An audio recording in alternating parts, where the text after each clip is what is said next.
So Jane and I were working on our cookbook, but we got kind of tired, so Joe asked for some dessert.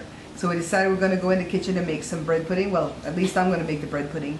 And this is my mom's favorite recipe. I stole it from her. Actually, this is one of those recipes where I kind of had to peek around corners to get it from her. And then since then, I've did my own little twists and stuff like on it. So this is a video that I'll put up a couple of times, different designing of the bread pudding. Let's go to the kitchen and make some bread pudding. You're watching the Bear Pantry Show.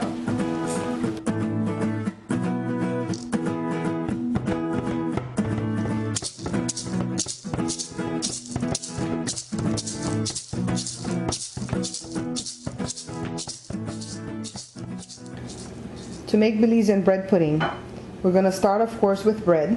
And this is just regular white sliced bread. I'm not going to cut the backs off.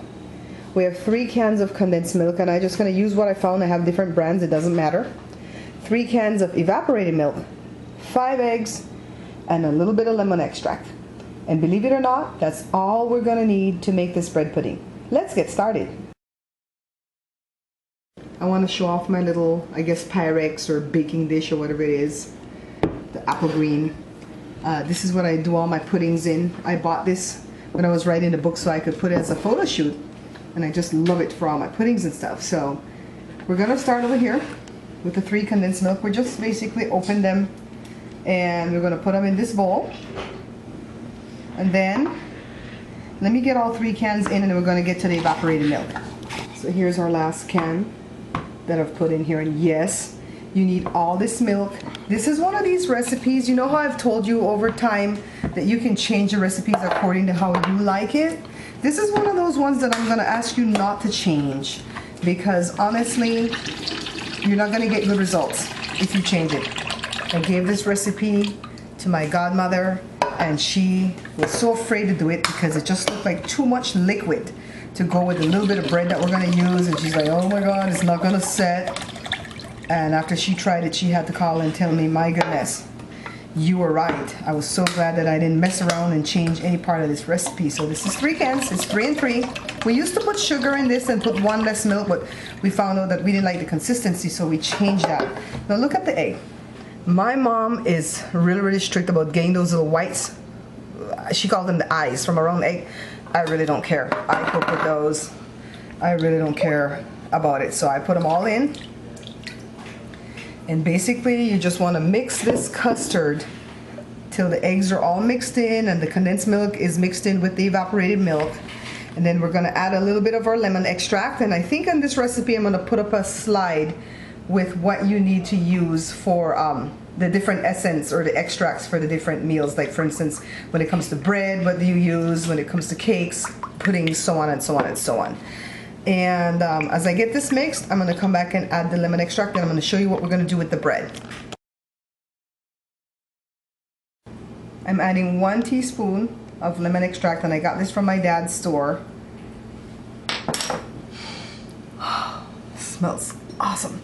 I decided that spatula wasn't good to stir up the custard, so I'm using the whisk. And the eggs all whipped in there, the condensed milk with the evaporated milk and the lemon extract. See how much liquid this is? Now let me show you why people are scared when they're making this recipe, because let's move over to the bread, and I'll show you how much bread we're using. Okay, look at the bread. 1, 2, 3, 4, 5, 6 slices. That's all it is. 6 slices. Do not divert. Don't put a 7th. Don't do 5. Don't do 8. 6. 6 slices. I'm not gonna cut the backs off. You're welcome to do that if you want, but I'm gonna leave the backs on. So let me show you what I'm gonna do with this. I'm gonna take a sharp knife with a serrated edge, and I'm gonna hold it together as best as I can. And I'm just gonna cut them into sections like this. We're doing it across this way, and we're going to turn the cutting board in a little while and do it across the other way. So in a sense, I'm getting diced breads. Hold it so it doesn't, the tower doesn't fall apart, okay? Now this is just a design, because the way my mom does it is different, and I'm going to put another video up in the future with the way she does it. But the custard is always going to be the same. The amount of bread is always going to be the same. We're just going to change the design. See the dices? Okay, let me get this last roll. Don't fall apart on me, Mr. Tower. And you could check them. If it's falling apart, then you could check them and make sure they're not too big. See? These slices are not too big. And bread pudding is such a simple recipe. You're going to be making this all the time. Note to diabetics, eat this with a meal or a protein. Please, please, please, please. My mom and dad are both diabetics, and I'm going to take this for them tomorrow, but I'm going to make sure they eat a meal first. Take a piece of this for them. So put the bread in there. See, that's all it is. 6 slices of bread. We're going to get our beautiful custard. And we're going to pour it slowly all over the bread. And so we don't want it to overflow, but this is just enough, just perfect for this pan. You want to use like a 9 by 13 pan, by the way. And as deep as this one. No, we're not going to set this in the oven to bake it, even though the oven is preheated already, if you hear that clicking sound. Make sure your hands are clean. I always wash my hands before I start, and I use a little brush sometimes too. And what you want to do is get in here with your hands and just let the bread get soaked. I've tried it before with a spatula, and I tried it with pot spoons and stuff like that, but it makes a big old plop and a big old mess. You want to just do it with your hands.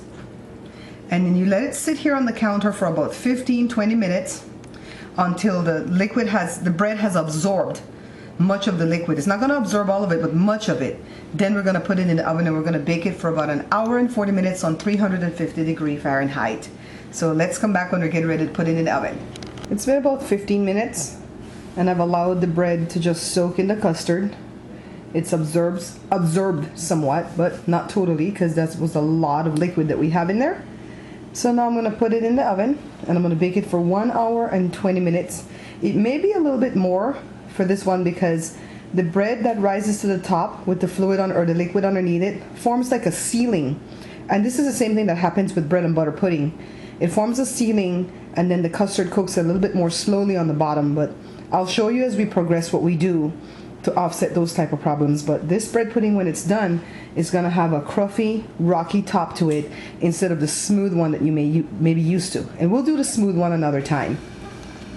The bread pudding has been cooking for about 1 hour now. I'm going to get a pointed tip knife, and we'll just poke a couple of little holes, 2 or 3 holes around, so that the custard doesn't get trapped underneath and not cooked, okay?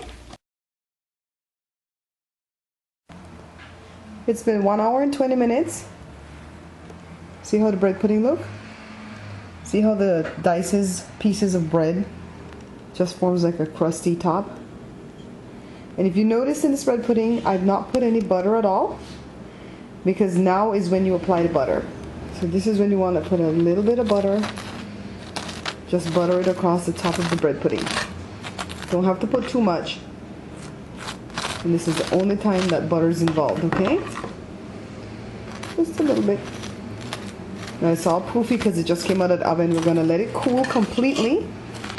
Then I'm going to cut out a slice, show you what it looks like, and then taste it. Ooh, I can't wait. And look at the first slice. Look at the gel on the bottom. See? Look at the top. Look. Isn't that just gorgeous? Let me show you another piece in the pan. See the piece I cut up from? Cut the whole pudding. And I flip this one over just to show you. Let me poke it. See? Gel. Nice custardy bread pudding. And then Joe says, it looks good. I wonder if it tastes good. And that's because he wants a piece. So see how simple it is to make bread pudding? I want you to try the recipe just like I gave it to you. And after you try it once and see how it comes out, then go ahead and change it according to what you like. Thank you for watching. Thank you for the people who are subscribing. I really appreciate that. And thank you for the people who have been picking up my book. I hope you've been enjoying it. Until I see you again, take care.